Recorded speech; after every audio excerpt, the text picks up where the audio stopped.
Hey guys, welcome back to again this channel. Thank you for actually taking the time to listen to this video. And yeah, this is the second video that I record today after, if you just to give you some context, I'm just going through it right now. I am in the midst of changing my reality, of transforming, and I have activated some self-sabotaging mechanism, like hardcore. And you have some self-sabotaging mechanism when you're meditating or you're doing a self-hypnosis, and then there's like some dark stuff that happens when you're trying to relax. And it's like, why? I'm just trying to go down the staircase and it's really nice, it's beautiful, but the moment that I touch it, it's like something that I don't know, that wants to hurt me, or like some kind of texture.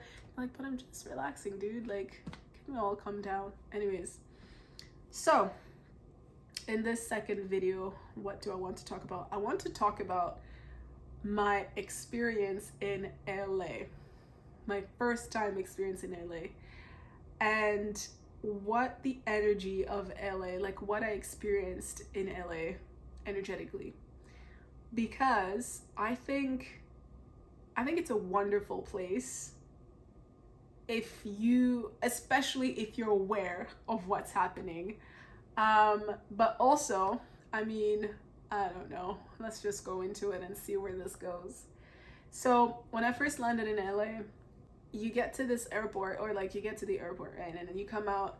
And then, so here in Vancouver, BC, when you come out of the airport, unless you're from here or unless you've already ordered an Uber or Lyft, whatever, there's usually like a bunch of taxis that are waiting at the entrance. And I want to say, usually my friends picked me up in Montreal and Ottawa, but I feel like it's the same in Ottawa, Toronto, and Montreal, but I'm not too sure. Maybe I'm lying. Anyways, so I'm looking for the same system, and this is a completely different system. So I'm looking for someone I can talk to, like an information desk, and I'm not seeing it. So I see that there's like an area for the luggage information, and I go and ask, hey, excuse me, I'm new and blah blah. I give them the spiel. I'm like, where can I find a cab? And this person, the way that they're responding to me is so intensely, and just the energy is so different. And I'm feeling like, did I do something wrong? Am I not supposed to ask a question? And all these things are kind of like happening in me, and I'm like, okay, I'm just observing them. I'm like, that's weird. I'm not used to this energy.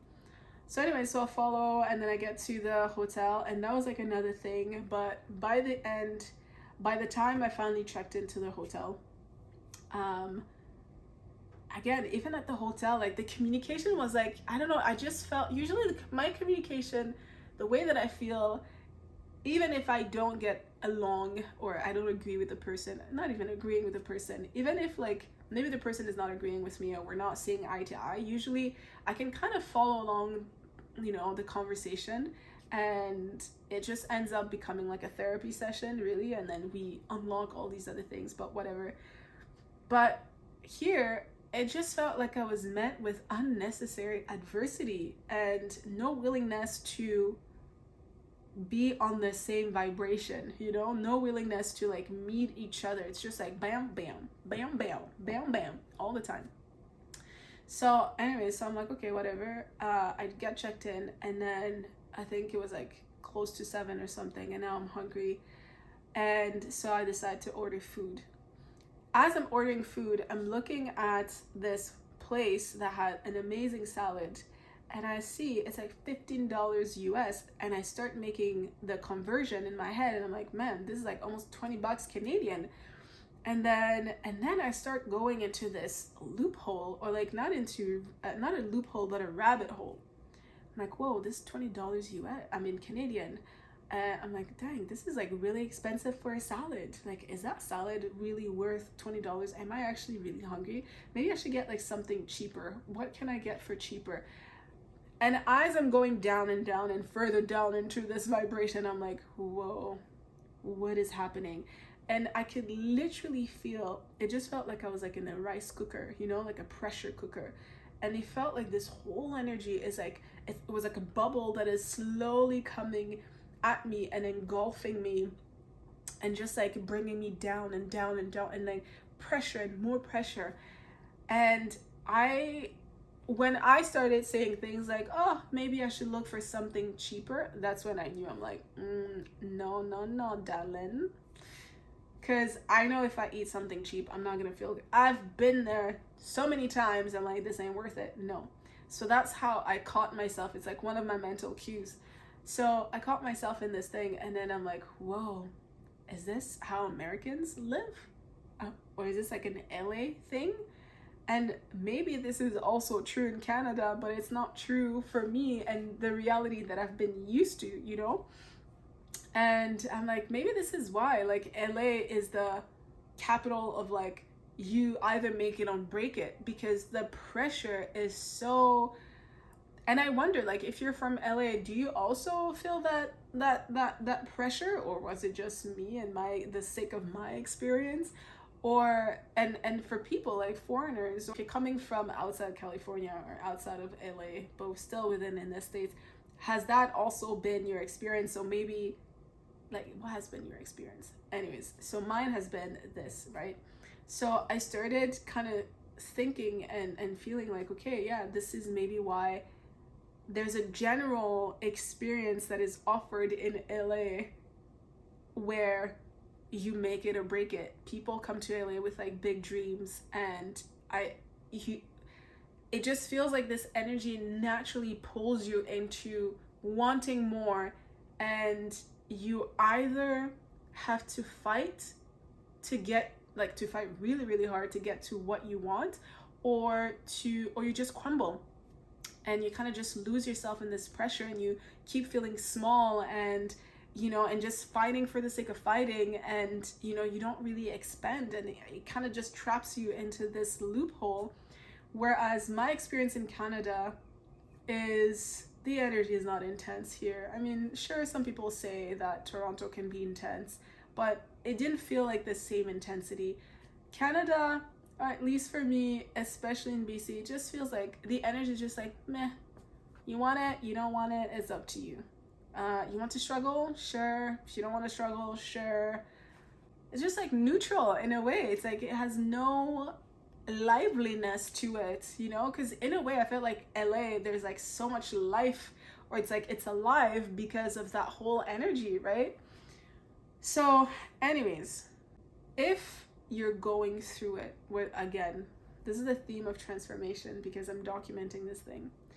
If you're going through a transformation, or if you find yourself in these kind of situations where you feel like you're just being like something, you almost feel possessed, it's almost like forcing you to act a certain way, or especially it brings you down like unconscious, and you have these thoughts, like the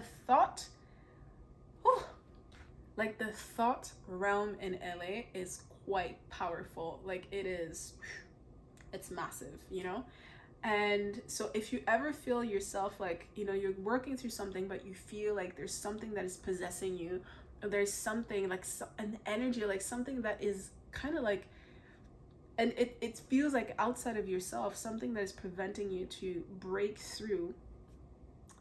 What I would say is that mental cues, you need to build some mental cues.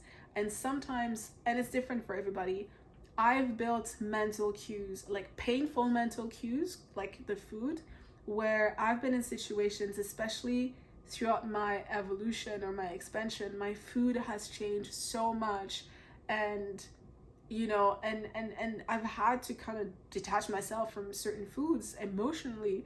So I've had to build certain negative mental cues so that when I know that I'm starting to reach for it, I remember the pain, and I'm like, that's not worth it. It's not worth it. I'm not gonna go there because I know I'll be in bed just like dying for 3 days. So mental cues. The second thing is you also have to find a way to remind yourself that you are not your thoughts. And this is what I was also kind of going through, because it almost felt like this thought realm was coming into my own consciousness and kind of like merging with me, and now I was becoming this person that I know that I'm not. And I was like, no, I'm not these thoughts. So I had to literally go into my brain, my consciousness, and be like, I am not these thoughts. I know who I am, and I do not think like this. So I reject these thoughts, you know? So that also kind of requires some work, and it's something that you have to build over time. But just even telling yourself, reminding yourself that you are not these thoughts, you are not your thoughts, sometimes it just starts breaking that pattern.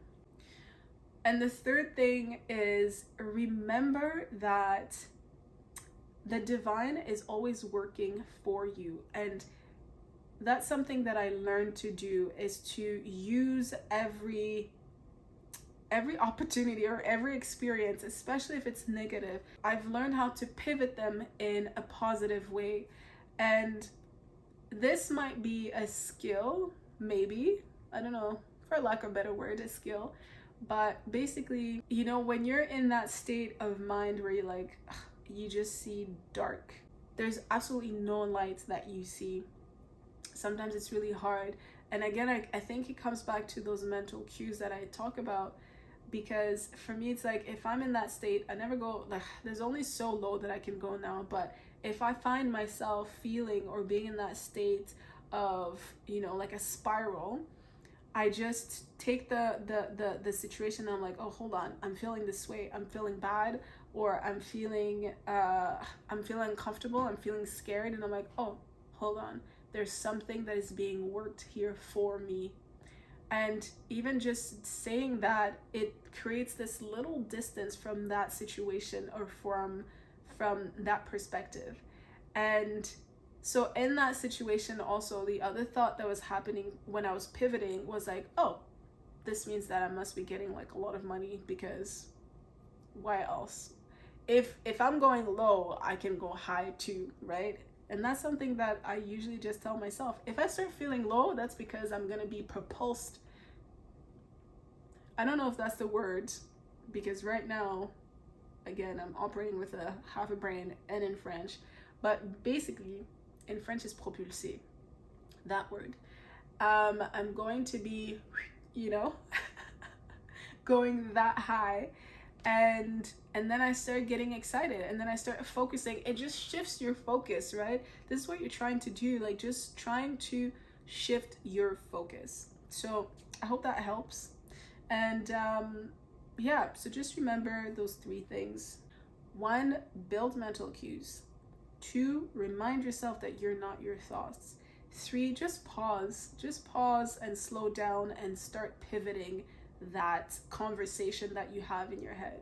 So if you tell yourself that you don't have enough money, that you cannot afford this, then, you know, find a way to shift it and be like, oh, well, maybe I don't have to afford this. Maybe today I'm gonna meet someone who's gonna buy it for me, or maybe someone is gonna gift me this thing. Or if I cannot afford this, but I know that I need this, or I know that I want this, and I know that the universe always wants to give this thing to me, always wants to give me everything, then somehow, some way, it's gonna get to me, you know? And even just saying those things, it already starts feeling better in your brain. At least for me, it feels better. It just like soothes me, and it starts shifting my focus, and then, you know, then I can build myself up slowly but surely. So those were my 2 cents for today. I hope you enjoyed this video. Tell me what your thoughts were, your resistances. Let's share. Let's share tools, let's share resources, and until the next video, sending you much love and ease. Take care.